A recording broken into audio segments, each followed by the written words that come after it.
Thank you, Thomas, and thank you, Laura and Dan. Laura, for your heart-intelligent poems. Dan, for your playful, intelligent poems. Let's give them another round of applause. Okay, I'm from upstate New York, where we only have 2 seasons, winter and road construction. And I'm sorry I brought my weather down with myself today on the flight. I didn't mean to do that. But I want to start with a little story. And it's because Tommy, Lux, and I share the same masochistic tendency until 2004, 2007. That is, we're lifetime Boston Red Sox fans. And on October 26, 2004, I was giving a reading at Keuka College, one of the small colleges in the Finger Lakes. You may know the Finger Lakes south of Rochester and Syracuse and Buffalo. Beautiful, deep, glacially carved lakes. And long story short, I was preparing and then I go into a little zone, as most poets and fiction writers do, for about 20 minutes because I script everything out because I'm an old failed theater guy. And I'm a thrice failed musician. You can see my drawings in the American Museum of Stick People and Other Aesthetic Disasters, right next to the Air and Space Museum in D.C. Check it out. So I'm sitting there going through things, and here's what I hear. Ron Darling is the professor who's brought me in. About 30, 40, 50 people, not as generous a crowd as tonight. And I'm in the front row just going through my stuff, and I open up my eyes, and there's Ron at the podium. He's going over his notes, probably announcements, everything else. And this young woman comes up, and I quote, Professor Darling, I just loved the Victorian English class you had this year. I loved it. And I'm so glad I did so well. And he goes, yes, Janice, yes. And you know what? I'm a senior next year. And he goes, yes, Janice, yes. And he says, I'm going to take your American literature class. And you know what, Professor Darling? What, Janice? I'm going to get an A. Pause. Pulls his glasses down and says, Janice, the last A I gave out in American literature was to Hester Prynne.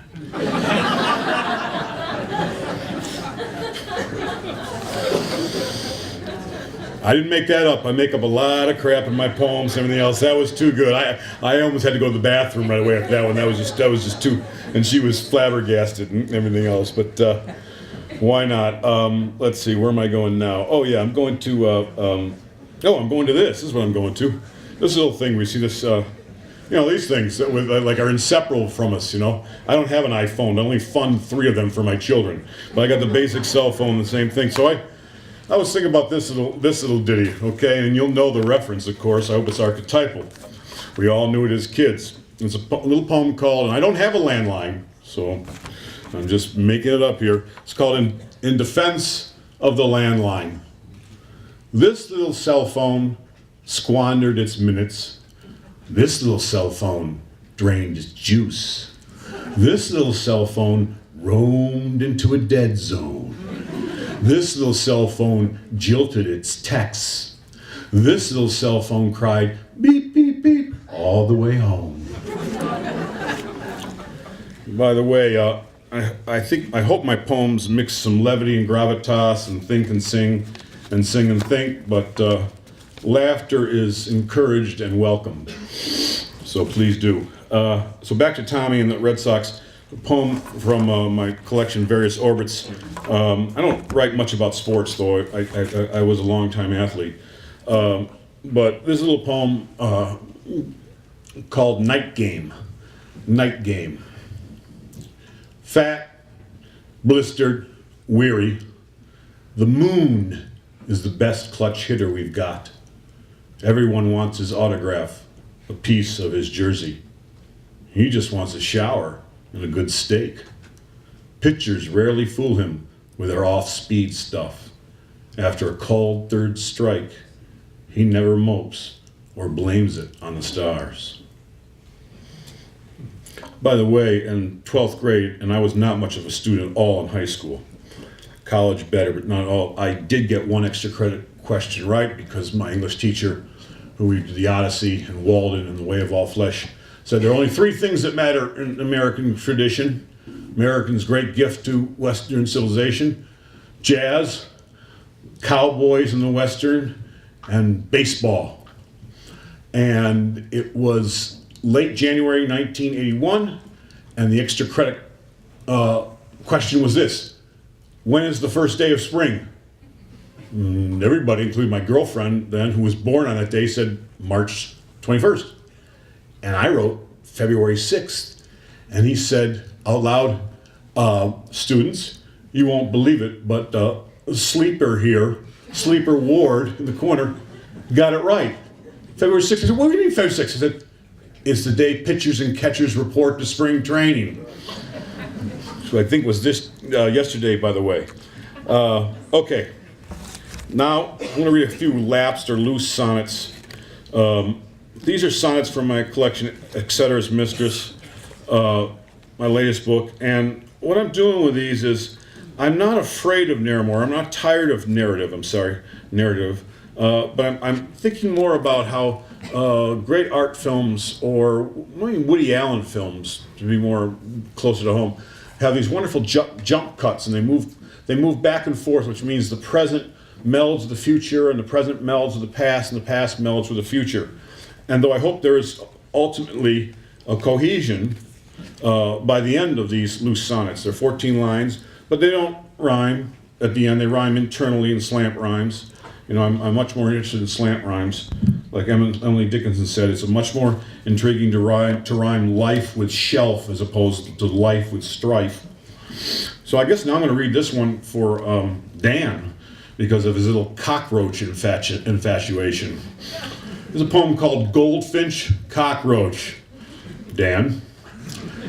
Once in a while my soul exits this body, goes shopping for another house of flesh. Giant sheets of ice north and south of us rip from their moorings, crash into the sea. Those with the most superfluous gadgets cast the longest silhouettes, but not enough to thwart ultraviolet rays.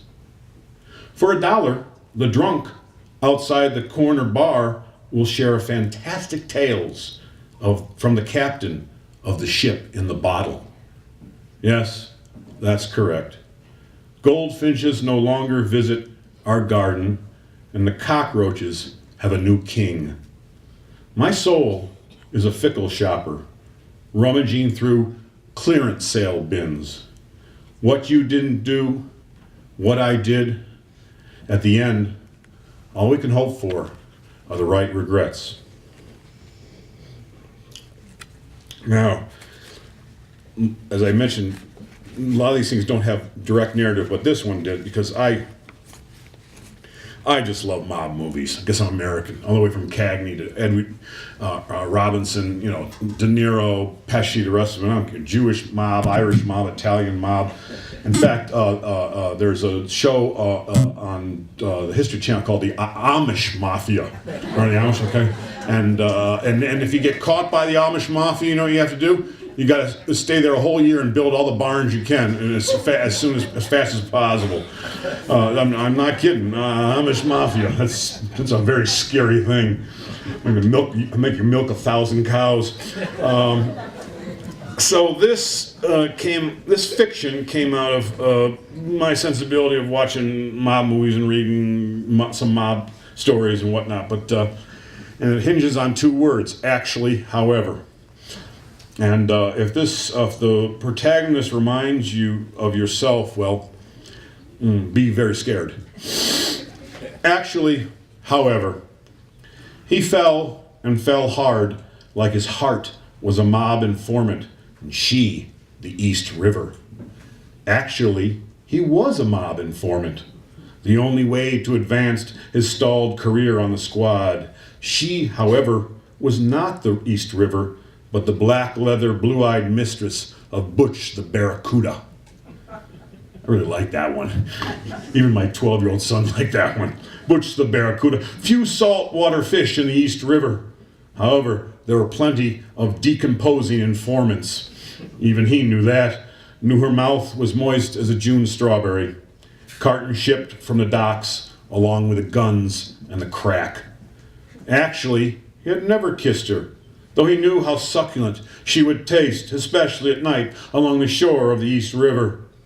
However, at the card table in the back of the warehouse, he called Butch by his Christian name, instantly blowing his cover, the cold bullet finding his brain, and he now finding himself sinking in the East River, which he always knew had never actually been her. I have written a bunch more loose sonnets. They're not an Exceder's Mistress. And this one I like particularly because I'm always stealing stuff from my kids. I raised 2 kids, 5 and 7, from my ex-wife's ex-husband. That's confusing. And then we made one ourselves. My friend Howie McCade, who's done very well as a movie director, said, you know, I always knew as a high school friend, he's going on to make a movie called Outlander, which is fantastic. If you like Vikings and science fiction, you got to see Outlander. But way back when Tarn, before Tarn was born, Howie said to my friend Lee Garley, 2 friends in high school, he said, man, Ward's creative, but you know, a little scary about his gene pool. I never thought he'd be a breeder. So Howie did too. The end of this poem, you know, as Eliot said, good poets steal, bad poets imitate. I take a line that my then 14-year-old son said and make it third person. It just feels right that way. And so this is another loose sonnet, and hope it makes you smile and think a bit. The title, and only 6 of 7 stars in the Pleiades shine brightly. Well, that's a fact, I looked that up. Only 6 of 7 stars in the Pleiades shine brightly. He knew the best thing about his failing eyesight were the many optical delusions. Shaking salt over her eggs on a Sunday morning, she thought about Christ's dandruff. Beyond good and evil, the philosopher challenged, but what about above and beneath? See how they hold fast to the lost innings of their marriage, the strikes they took, the balls they fouled. Where to put those outdated metal clothes hangers? Yes, my wardrobe could be confused with magazines left in the cellar. Too bad the king's horses, too bad the king's men couldn't find a way to get Humpty into rehab. And so the son tells his father, I swear, Dad, it's like my brain was just released by Armani and yours is on the clearance rack. Direct quote from my son to me years ago. Armani, when I was growing up, I was lucky if I knew the difference between Lee and Levi. Okay, so now go back to various orbits. 2003, and my buddy Kip Hale was a fiction writer and screenwriter. I tend to hang out with a lot of fiction writers and screenwriters. I have my poet friends too. The reason I like to hang out with my fiction screenwriters is I create a lot of fictions in poetic language, whatever that would mean. And they're thinking about point of view, dialogue, perspective, character. And my poet friends think about these 2 things, death and commas.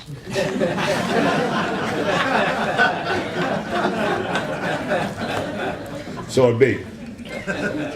So I was having too much wine with my screenwriter fiction friend Kip Hale years ago, and he said, you know, Ward, why don't you write a dramatic monologue? I was pretty amazed he even knew about that, especially the condition he was in. But he went to Dartmouth, so, you know, what the heck, he's an Ivy boy. And I said, well, you know, Milton and Dryden and Pope, they all wrote about, you know, kings that shit marble and soldiers and all that stuff. You know, the dramatic Lycidas, that's all been done as far as people. I said, well, I didn't say it. I think write a dramatic monologue in the voice of a person. And I thought, oh, that's interesting. I scribbled that in my notebook, and about 3 months later, I started to write this. And after a year or 2, because I'm a huge advocate for revision, all you writers out there, I finally came up with this, which has been anthologized in a few places, and people seem to like it. It's my rock and roll poem, the college students say. It's called simply this. After decades of silence, toilet speaks. Last things first. In regard to that great nocturnal diurnal conflict prompting all that disaffection, resentment, and grief, you must understand, I don't care if the seat is up or down. And though you brought many parts of yourself, not once have you brought a gift, ribbons and bow, some small token of thanks for each brilliant thought you've hatched while resting much flesh on my porcelain, which is not a hole in the ground. It's one of the responsibilities of art to provide others with more intelligent questions, the flash of synchronic time. I have no such charge, yet when you need me, really need me, even more than love's orifice, there is nothing else you desire. Look how the planets and satellites float in the night's black bowl. Does it startle you that I can be romantic? Whatever the occasion, some people love to booze and schmooze. Some don't, but everyone visits me. Even those who bluster cheap euphemisms, though in fact I exceed metaphor. Toilet is toilet as death is death. So many parts of yourself whooshed away. I know you mostly avoid ambivalence and solitude. Won't admit you're still perplexed by how the flapper and the lift chain work. Have another drink, another snack. You can't stop philosophy from conceding metaphysics to science. Splash, splash, flush. The universe expands. Brain cells burn while something like the truth plays hide and go seek. I'm here, always here. My perfect ellipse stays put. And if you don't believe me, go back to your baño in your apartment or condo and house, and I would tell you it's still right where it was when you left it.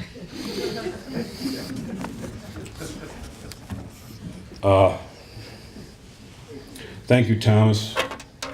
Thank you, Travis, everyone else at this wonderful, wonderful venue. I've known about it for years, and incredible poets have come through here, and also thanks to the poetry gods who fund this. And I know Laura and I have a couple new books, and if you would be so inclined, we'd love to sign some after we've separated you from your wallet or your purse. And so this is what I give when I read last. So I never do this when I read first, but it's important to read last. There are two great American icons who opened the gates for American poetry, like Hopkins and Hardy did for English poetry. You know, Emily Dickinson and Walt Whitman. Thinking about today's weather, I want to say something. In a letter of 1862, Emily Dickinson wrote to her sister-in-law, Susan Huntington Dickinson, who was in D.C., who, by the way, back then, Washington, D.C. was like a swamp and even warm in the winter. She said, "How's the weather, sister?" She called her sister. And Emily wrote this: "Dear Susan, I must say this. February passed like a skate, but I know March."